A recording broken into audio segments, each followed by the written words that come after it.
मेरा नाम नासिर नवाज़ है और मैं ऑस्ट्रेलिया में रजिस्टर्ड माइग्रेशन एजेंट हूँ। आज की बात है सब क्लास 4A2 के हवाले से, जो कि एम्प्लॉयड स्पॉन्सर वीज़ा है। इसको वर्क वीज़ा भी कहा जाता है। इसके बारे में बहुत सारी एम्बिग्विटीज़ हैं, मैं उनको एड्रेस करने की कोशिश करूँगा। इसी तरह सब क्लास 186 जो कि परमानेंट रेजिडेंसी है, मैं इसको, चूँकि ये टॉपिक इसके साथ जुड़ा हुआ है, मैं इसको भी एड्रेस करने की कोशिश करूँगा। तो इस वीडियो को आखिर तक देखें ताकि आपकी कम से कम एक बेसिक अंडरस्टैंडिंग डेवलप हो जाए कि भाई ये होता क्या है, और आप उन चीज़ों से या उन मिथ्स से बच सकें जो कि फैक्ट से बहुत दूर होते हैं। और मैं भी आम तौर पे स्पेशली उन ऑडियंस के लिए जो कि ऑफशोर बैठे हुए हैं, उनको बहुत सारी कहानी लोग सुना रहे होते हैं और ये कहानी को बाय भी कर रहे होते हैं। वो इसलिए कर रहे होते हैं कि इनके पास उसको मिथ को बस्ट करने के लिए या चैलेंज करने के लिए कोई नुक्ते नहीं होते। तो आपको मैं इक्विप करने की कोशिश करूँगा।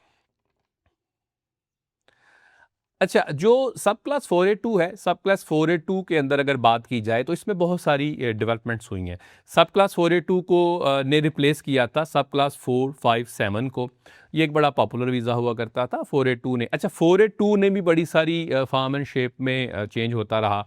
मसलन सब क्लास 4A2 की अगर बात की जाए तो शुरू में क्या होता था कि इसकी इन्होंने दो स्ट्रीम्स बनाई थी। एक था medium to long term strategic skill list वाली ऑक्यूपेशंस, और एक था स्किल जो शॉर्ट टर्म स्किल ऑक्यूपेशन वाला।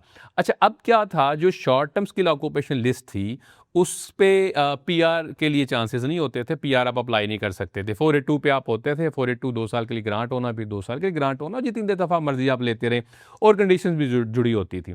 तो भाई ये परमानेंट रेजिडेंसी में जाता नहीं था। अब लोगों के लिए अजीब सी मुसीबत होती थी, भाई आप आए हैं, आप अपनी ज़िंदगी के इतने सारे साल आपने लगा दिए, आप परमानेंट रेजिडेंसी में जा नहीं सकते। अच्छा, और जो जो medium to long term strategic skill list होती थी, उसके अंदर जो अगर ऑक्यूपेशन है तो वो परमानेंट रेजिडेंसी की तरफ जाती थी। तो उसमें भी कुछ अपने चैलेंजेस मौजूद थे। अच्छा, अब क्या हुआ, इन्होंने उसको कंसोलिडेट कर दिया। अब डिपार्टमेंट ने ये कहा कि भाई आप, डजेंट मैटर आपकी ऑक्यूपेशन किसी भी स्किल ऑक्यूपेशन लिस्ट में है, आप परमानेंट रेजिडेंसी के अंदर जा सकते हैं। तो परमानेंट रेजिडेंसी में जाने के डिफरेंट तरीकाकार थे। अब डिफरेंट तरीकाकार में से डिफरेंट, अगेन हिस्ट्री बहुत लंबी हो जाएगी, तो मैं कोशिश कर रहा हूँ कि मैं इसको फास्ट फॉरवर्ड करूँ। पहले क्या होता था, आप सब क्लास 4A2 के 3 साल तक आपने भाई होल्ड करना है, उसके बाद आपने 186 डालना है, so on and so fourth. अब सिंपल फार्मूला क्या है? सिंपल फार्मूला ये है, अगर आप सब क्लास 4A2 वीज़ा होल्डर हैं, इट डजेंट मैटर आपकी कोई भी ऑक्यूपेशन है, तो आप सब क्लास 4A2 के ऊपर 2 साल तक रहते हैं। 2 साल रहने के बाद आप एलिजिबल होते हैं सब क्लास 186, जो कि TRT ट्रांजिशन स्ट्रीम कहलाती है। यानी कि आप 186 अप्लाई कर सकते हैं। जब 186 ग्रांट हो जाए तो भाई आप परमानेंट रेजिडेंट हैं। Congratulation on that point.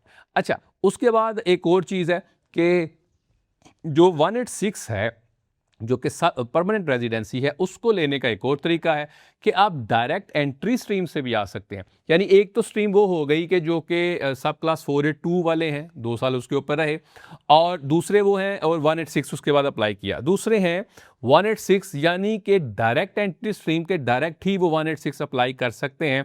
तो भाई जिस दिन आपको 186 ग्रांट हो गया तो आप परमानेंट रेजिडेंट हैं। इसके अलावा जो है 186 की अगर बात की जाए तो इसका प्रोसेसिंग टाइम इस टाइम तकरीबन 18 मंथ्स के अराउंड है। तो आपने भाई ये भी इस्टेब्लिश करना है कि आप जो है, आपकी जो इंटेंशन है वो एम्प्लॉयर के साथ काम करने की है, उसी ऑक्यूपेशन में करने की है। ये आगे इसकी फिलॉसफीज होती हैं। अब एक और स्ट्रीम होती है, वो है लेबर एग्रीमेंट स्ट्रीम।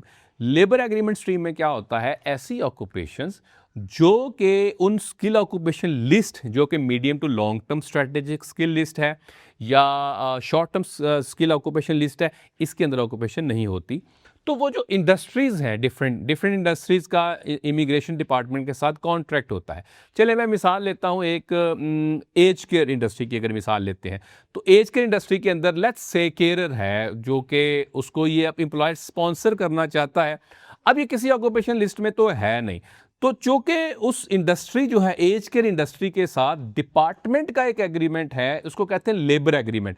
तो डिपार्टमेंट ये कहता है कि फलां ऑक्यूपेशन को आप स्पॉन्सर कर सकते हैं। अब होता क्या है कि जो एम्प्लॉयर है, एम्प्लॉयर ने क्या करना है, एम्प्लॉयर ने वो लेबर एग्रीमेंट है उसको इमिग्रेशन के साथ जाके उसने कॉन्ट्रैक्ट करना है, और कॉन्ट्रैक्ट करने के बाद अब वो अपने जो इसका एम्प्लॉय है उसको स्पॉन्सर ये कर सकते हैं। कहने का मतलब ये कि ये 3 स्ट्रीम्स हैं, 3 स्ट्रीम्स को समझना बहुत ज़रूरी है। आमतौर पे क्या होता है, ऑफशोर के अंदर लोग ये कहते हैं अच्छा ये वर्क वीज़ा पे जा रहा है, पता नहीं क्या होगा, कैसे होगा। अच्छा, आमतौर पे क्या होता है कि जो लेबर एग्रीमेंट है, लेबर एग्रीमेंट वाले हो गए, उनके 482 कर दिए, और ये वो स्पेशल एग्रीमेंट्स हैं जो कि एम्प्लॉयर का इमिग्रेशन के साथ होता है। अच्छा, ऑफशोर के अंदर क्या है कि लोग समझते हैं यार वर्क वीज़ा है, फलां बंदा वर्क वीज़े बेच रहा है। भाई वर्क वीज़ा बेचना क्या होता है? इसकी फिलॉसफी ये है कि जो एम्प्लॉयर है, एम्प्लॉयर को चाहिए होता है कोई एम्प्लॉय जो कि उस इंडस्ट्री में आके काम करे। इसको यूं समझते हैं, एक एज केयर है, मैं एज केयर की मिसाल इसलिए दे रहा हूं, मैंने पहले बात की। एज केयर के अंदर लोकल जो इनके पास टैलेंट है, लोकल लोग हैं, वहां से ऑस्ट्रेलिया में इनको लोग नहीं मिल रहे, तो वो एज केयर वाले को एक्चुअल में लोग चाहिए होते हैं जो आके इंडस्ट्री में काम करें। लेकिन भाई ये वीज़ा बेचने वाली बात नहीं होती।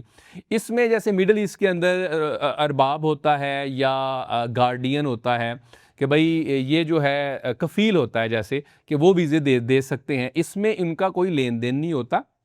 इसमें एक्चुअल में जो ऑस्ट्रेलिया के अंदर क्या होता है, ऑस्ट्रेलिया में इनको लोग चाहिए होते हैं, और इसमें इन ये जिनको वीज़ा दे रहे होते हैं या जिनको स्पॉन्सर कर रहे होते हैं, उनसे ये पैसा कोई नहीं ले सकते, ये इलीगल है। तो वीज़ा बेचना किसी चीज़ का नाम नहीं है, तो भाई इसको यूं नहीं किया जा सकता।